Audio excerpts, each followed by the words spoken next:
신명기 14장 22절로 29절 말씀 우리 한 목소리로 봉독하겠습니다. 시작. 너는 마땅히 매년 토지 소산의 11조를 드릴 것이며 내 하나님 여호와 곧 여호와께서 그 이름을 두시려고 택하신 곳에서 내 곡식과 포도주와 기름의 11조를 먹으며 또 내 소와 양의 처음 난 것을 먹고 내 하나님 여호와 경외하기를 항상 배울 것이니라.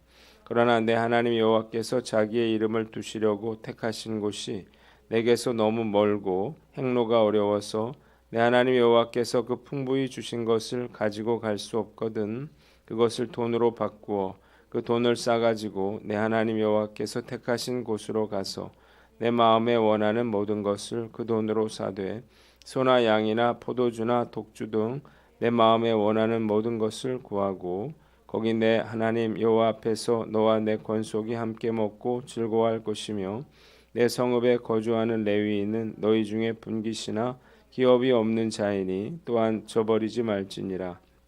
매 3년 끝에 그의 소산의 10분의 1을 다 내어 내 성읍에 저축하여 너희 중에 분깃이나 기업이 없는 레위인과 내 성중에 거류하는 객과 및 고아와 과부들이 와서 먹고 배부르게 하라. 그리하면 내 하나님 여호와께서 내 손으로 하는 범사에 내게 복을 주시리라. 아멘. 오늘은 신명기 14장 말씀을 가지고 11조 정신이라고 하는 제목으로 묵상 나눔하도록 하겠습니다. 본문은 음식 규례에 이어서 해마다 드리는 축제의 11조와 안식년을 기준으로 3년마다 드리는 구제의 11조에 대해서 나와 있습니다.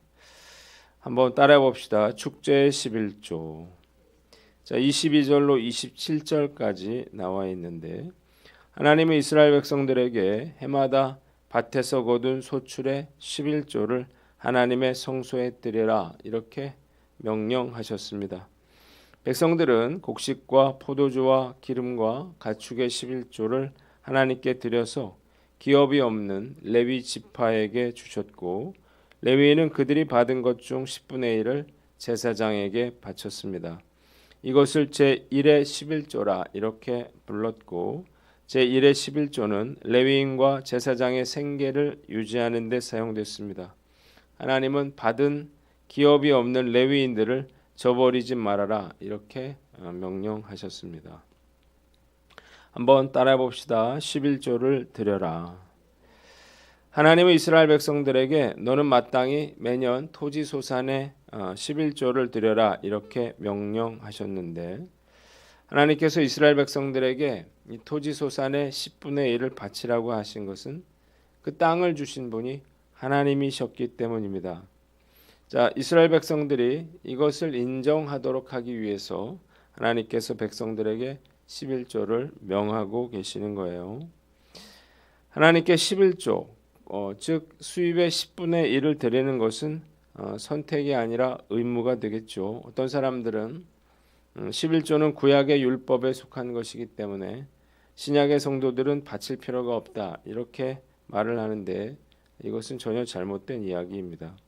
마태복음 5장 17절로 18절에 예수님께서는 자신이 율법을 폐하려고 오신 것이 아니라 완성하러 오셨다 이렇게 말씀하셨고 천지가 없어지기 전에는 율법의 1.1획도 결코 없어지지 않을 것이다 이렇게 말씀하셨는데 그래서 우리가 11조에 관한 율법도 역시 하나님께 반드시 지켜야 할 그러한 율법이 되는 것입니다.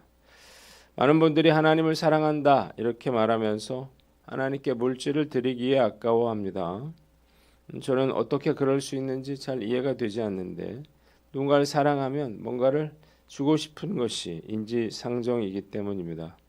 마태복음 6장 21절에 예수님께서 내 보물이 있는 그곳에는 내 마음도 있느니라 이렇게 말씀하셨습니다. 사람의 마음을 아는 방법이 여러 가지가 있는데 그 중에서도 가장 확실한 것이 돈이죠. 내가 만나는 사람들에 대해서 내가 얼마나 애정을 가지고 있는가는 그 사람을 위해서 얼마나 내가 돈을 쓸 수 있는가 하는 것으로 알 수 있습니다. 자, 이것은 하나님께도 똑같이 적용이 되는 거예요. 내가 왜 하나님께 하나님 무언가를 드리기를 아까워하는가? 하나님을 사랑하는 마음이 없기 때문이죠. 물질이 있는 곳에 마음이 있다고 했어요. 정말 하나님을 사랑한다고 말하려면 우리가 하나님께 드리는 것, 또 11조도 아까워하지 않고 드릴 수 있어야 하는 것입니다. 자, 여기에는 좀 훈련이 필요한데요. 저는 청년 때부터 철저하게 이 헌금을 하려고 노력을 해왔어요. 그래서 헌금하느라 커피 한 잔, 음료수 한 잔 사 먹고 싶은 걸 참아 본 적도 있습니다.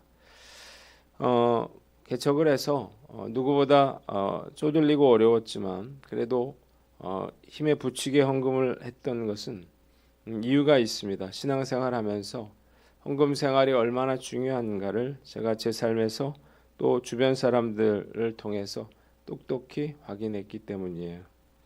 제가 1988년도에 만든 통장이 있는데 신기한 통장이에요. 이 통장에서 지금까지 엄청난 그런 돈을 빼서 썼습니다.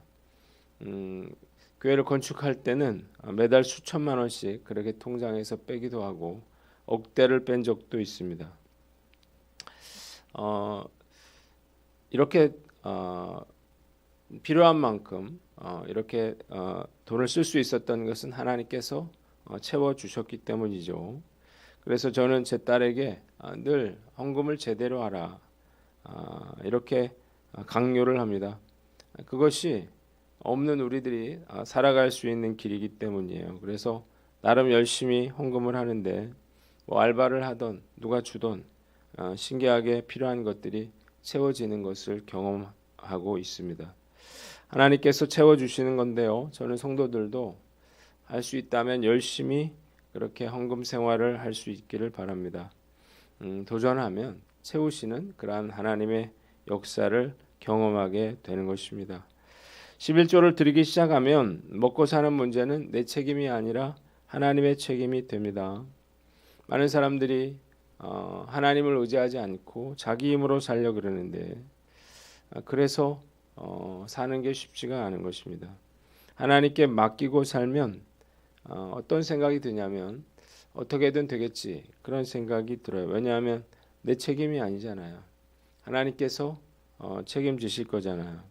그래서 재정의 자유함을 누리게 됩니다. 안 될 것 같은데 얼마든지 할 수 있습니다. 그리고 어차피 우리 힘으로 안 된다면 고민할 필요도 없는 거죠. 오늘 난 어떤가 한번 살펴보고 우리가 11조를 드림으로 인생의 재정을 맡기고 살아가는 저와 여러분들 되시기를 주님의 이름으로 축원합니다. 두 번째는 제대로 11조를 하라는 거예요. 한번 따라해 봅시다. 제대로 11조를 하라. 자, 이걸 제1의 11조라 이렇게 말을 하는데 하나님께서 이 11조 제도를 명하신 이유는 백성들로 하여금 제사장들과 레위인들의 생계를 책임지도록 하기 위함이었습니다. 하나님이 레위인들에게는 기업을 주시지 않았던 거죠. 그들이 기업이 있다면 그 하나님을 섬기는 일을 소홀히 할까 염려하신 것입니다.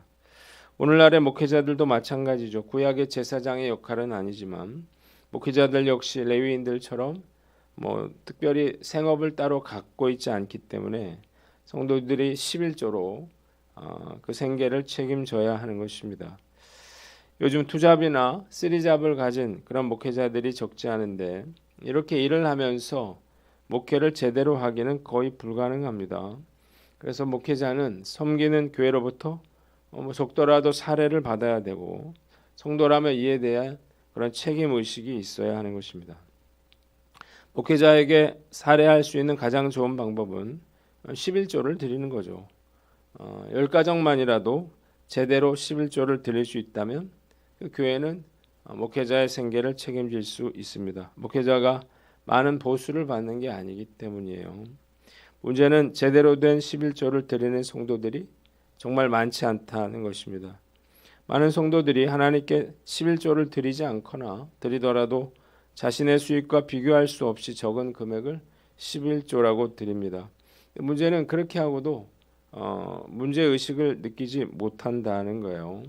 11조는 10분의 1을 드리는 거지 내가 정한 액수를 드리는 건 아니죠.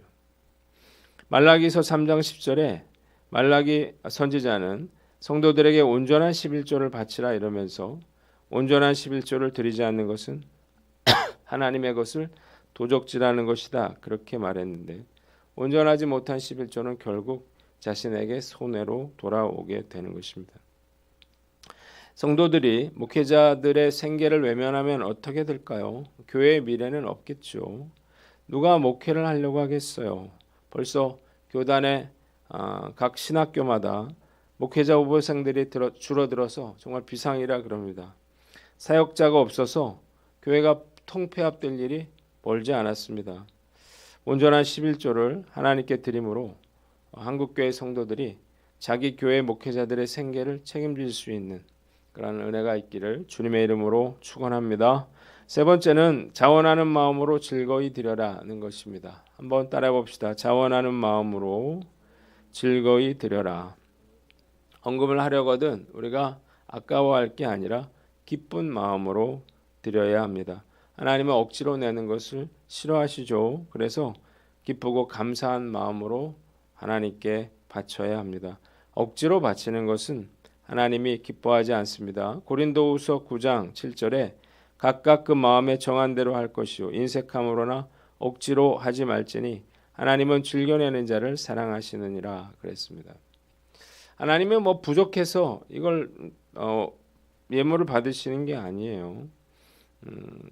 하나님께서 예물 속에 담긴 인간들의 정성을 받고 그리고 참다운 교제를 나누기를 원하시는 거죠. 그리고 생각을 해보세요. 하나님이 지금 광야에 있잖아요. 하나님이 땅을 주실 것이고 그 땅에서 소산을 얻는데 그것을 드리는 것에 대해서 당연히 감사해야 마땅한 일이죠. 우리가 일할 수 있는 것 하나님의 은혜이고 우리가 건강 주신 것도 하나님의 은혜고 우리가 오늘 하루 먹고 살 수 있는 것도 하나님의 은혜인데 우리가 마땅히 우리가 하나님께 드릴 때는 감사함과 기쁨으로 자원하는 마음으로 드려야 하는 것입니다.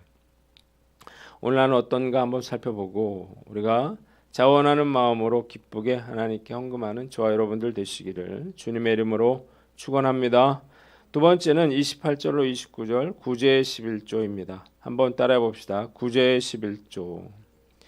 하나님은 안식년을 기준으로 매 3년째가 되면 한 번 더 11조를 내서 성 안에 저장해 두었다가 레위인이라든지 나그네나 고아나 과부들이 와서 배불리 먹게 하라 이렇게 명령하셨습니다. 이것이 바로 제2의 11조예요. 이유가 뭔가요?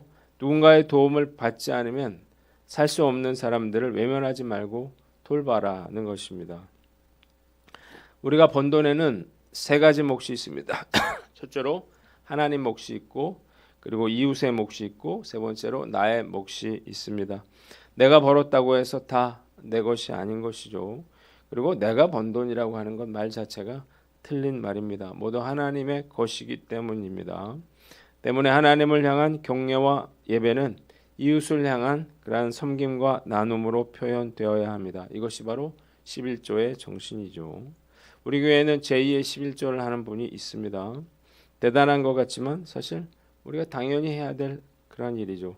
말씀 묵상하면서 나는 어떤가 한번 생각해 봤어요. 제가 연봉이 한 2,500쯤 되는데 매 3년째 한 번 더 한다 그러면 11조가 250만 원 정도 됩니다.